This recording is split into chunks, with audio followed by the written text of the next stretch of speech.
To whoever's watching, hi. This isn't officially started, but just wanted to acknowledge that you guys are there and thank you for tuning in.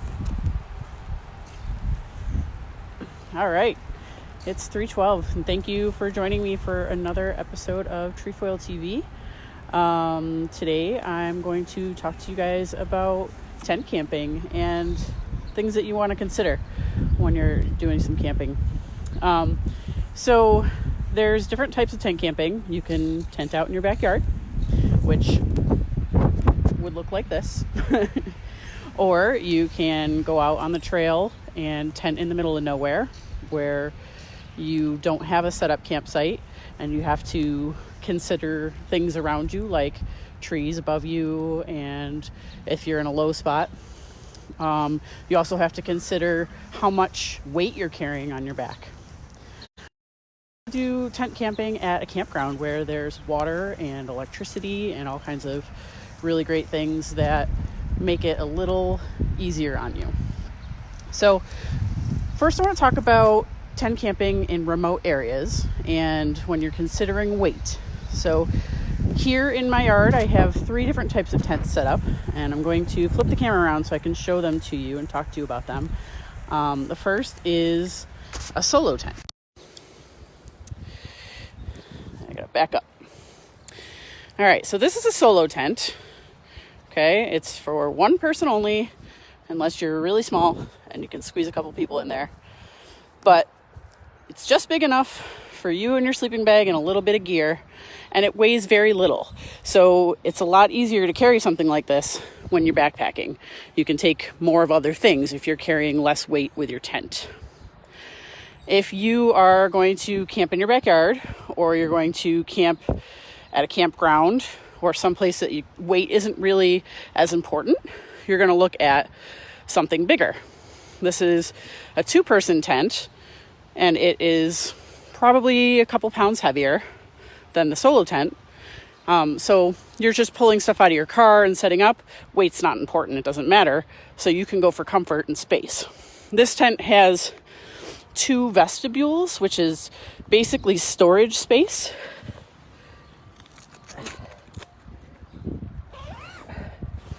So you don't have to put all your gear inside the tent with you.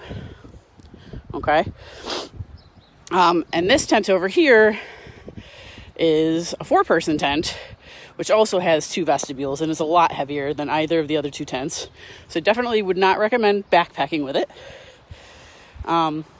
But if you are car camping or canoe camping or pulling a sled, something like that would work just fine because you don't have to put that weight on your back. Some other things to consider.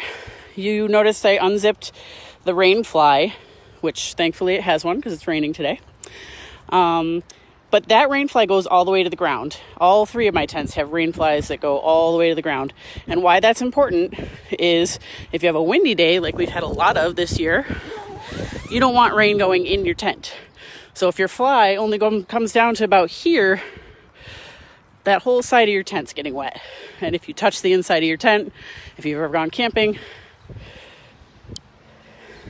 you know that water ends up inside your tent, and that's no fun. Excuse me, I catch my breath.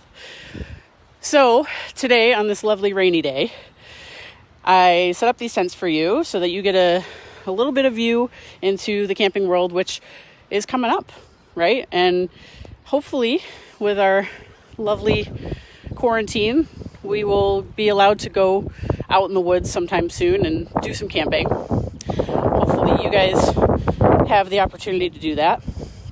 And if not, you could always set up a little fort in your living room, right?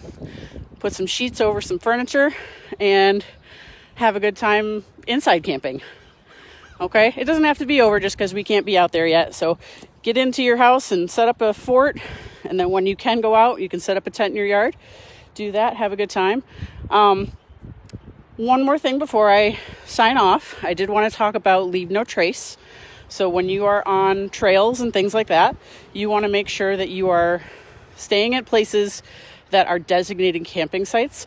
They may be more primitive or they may be more well established, like I talked about earlier. So just make sure you're not tearing up the ground or disturbing the areas around you, because we want to leave the world in a better place than it was before we got there. So if we're leaving garbage or we're making fires in places that don't have fire pits, we're not doing a good job of taking care of the world. So I hope you guys enjoyed this and everybody's staying warm today, and getting excited about camping season. All right. Have a good one, guys.